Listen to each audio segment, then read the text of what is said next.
Hi guys, today December, decided to start to document my journey. Gusto kong simulan na magkuha ng content related to my journey in entrepreneurial or my entrepreneurial journey. Yes. Ayan.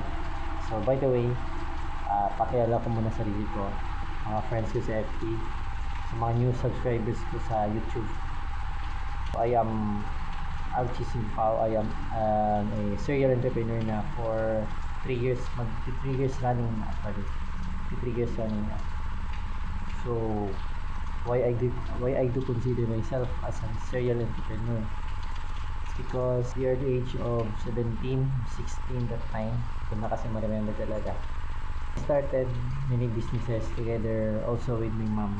Lalo na yung first business ko, siya rin yung naging unang investor ko. So, nag-start tayo mag-business way back pandemic. So, pandemic time. So, during that time, pandemic, ano yung mga business na nasimulan natin that time? Nauna, pero ako sa nagbebenta ng mga bote. Pero hindi bakal. Nagbebenta ng mga bote, yung mga tanduay. And then, I also started mag-sell ng mga prutas together with my mother. Pero ako that time, yung nagbabantay, ako rin nagbebenta. Then, syempre, nag-starting kami ng mga small lang, maliit lang siya ng mga pagkain, kahit anong pagkain, basta maluto, tsaka mabenta, tsaka makain. Yun, ganun. Small food business. Example, mga fried chicken, yung hindi pa nga yun, yung bilog, yung nasa Chowking, nakalimutan ko yung term doon. Hindi naman kasi talaga mahilig doon. Pero noon bininta namin, syempre may flavors yun. Sarap. Saka ano pa, dami naming food business dati. Yung mga isaw na prito, diba? Nag-try din ako magbalbakwa guys. Balbakwa na business. Yung umaga ka gising, gabi ka na matutulog. Yung bukasan, umaga ka magising, mga 4 AM. So madami tayong na-start. And then ano pa yung mga business na na-start natin?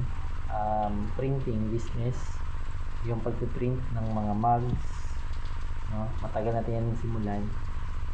Mugs, t-shirt, yung mga printing, mga basic lang na printing or basic computer services, nag-game code, diba?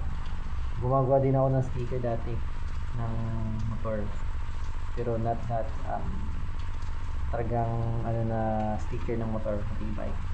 Saka may printing business tayo. We also started sari-sari store. Nag-invest din doon si mama doon para sa atin. And then nag-starting kami no, grabe talaga na malaki na business. Yung na-start talaga namin siguro ni mama is yung sand and gravel business. Yung parang gawa na hollow blocks, then nag-deliver ng mga graba.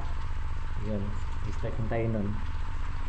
So, hindi lang tayo talaga naging fortunate, hindi lang talaga tayo tinamaan ng swerte because all of that business na sinimulan natin ay talagang nabankrupt or lugi siya. Kumita nga pero not successful. Then, tapos nun guys, pumasok na ako sa network marketing. So, sa network marketing, medyo nakakita ako ng sense of yun, pwede ako maging successful sa pag-networking, diba? Ayan, so syempre may mga ano dahil dyan, kumita ako, then nagka-award din tayo dyan sa networking. Masarap siya guys, kasi kumbaga pa nakikipag-network ka kasi sa iba't ibang tao, you're doing sales din at the same time.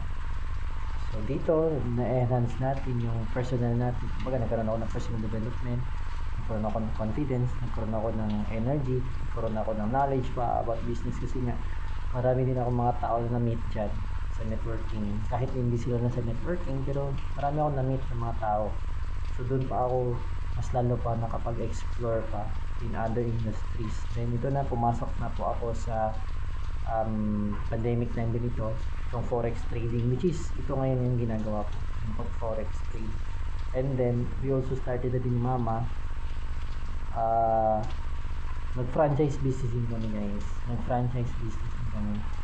Kaso nga lang, mali ko lang kasi doon guys, is hindi ko lang na-manage ng maayos kasi nga yung opening that time to mining talaga na opening ng class. So malayo pa naman ako sa locality namin kasi doon yung franchise business namin. And ako nag-aaral sa ibang lugar. So malayo siya. So na-mismanage. Hindi siya talaga naging successful dito tumagal. So pinasara na lang. Kaysa naman na malugi talaga ng malala. Okay. And then yun, nag-start na din ako ng online business which is itong online travel agency natin. And nagbebenta rin ako ng mga products, cosmetic products and wellness products. Doon buhay pa din yung online business. And sinasabay ko yung pag-forex trading. So, yan, introduction ko sa sarili ko. And hopefully, no, subaybayin nyo po ako sa mga journey ko. Franchise business pala namin guys, yun yan, na-miss marriages na pasara. Yung mga first na nabanggit ko ng mga business, ayun, wala na talaga yun. Yung mayroon na lang ako ngayon guys ng business is nga pala dun sa networking, nag-stop din po ako dun guys sa networking. So ito na yung mga dalawang business na meron ako ngayon na buhay pa. You can support my business guys. May online travel agency which is itong M's Travel and Tours. Malit na yung followers niyan pero guys marami po akong suki. Kasi nga I have my main account kasi doon talaga mas madami akong followers doon. And then itong aking forex trading na page, and I also have broadcast channel, you can join. Then if you want to earn or to start about forex trading, pwede kayo mag join sa Telegram ko or pwede nyo akong message kasi pwede ko kayong turuan. And then soon we will have more services in forex trading kasi yun yung pinofocus talaga ngayon yung forex trading. No, marami akong ginagawa dyan para sa ikaka-online din syempre ng negosyo natin. And then sa inyo din gusto ko pong mag-start na forex trading. Then sa online travel agency, if you want to book tickets, international, domestic, or travel and tours, pwede rin visa processing. So yung online travel agency ko ay nagka-process niya. Okay, you can message there or you can message direct na lang talaga sa personal account ko kasi yun usually ginagawa ng mga clients ko naman. Okay, so ayan, so yan muna yung introduction sa sarili ko. And syempre ito na naging first video natin no, sa documentation of my journey. Actually gagawin ko tong series guys, so please support me guys. Nga pala, I am 19 years old pa, so sobrang bata pa natin, pero I have goals na to hit yung ako na mismo. Pero kung makikita nyo na yung process, kahit yung process na lang po yung i-embrace ninyo. So I am making this video just because I want to have a documentation din sa sarili ko. Kasi I believe talaga na everything starts with a failure, and we learn from our failures, we learn from our losses, and that's why I decided to start a documentation or a video wherein itong first video na to is I will introduce myself first, mga business, mga nagkagawa ko ngayon. So actually guys, ngayon ay nag-aaral pa din pala ako. Dito na banggit nyo, nag-aaral pa din ako, college na. Ini-mailing ko guys, if you want to talaga support, go lang. Okay, ayan guys, so again for watching, and so bye bye pa kayo, more videos to come pa.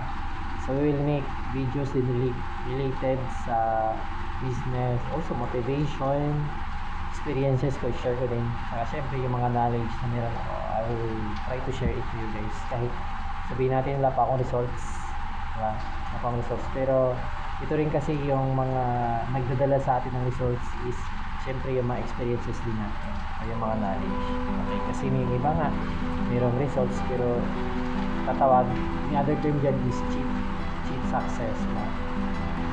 Again guys, thank you for watching guys, and see you on my next videos. Abangan lang. Thank you guys.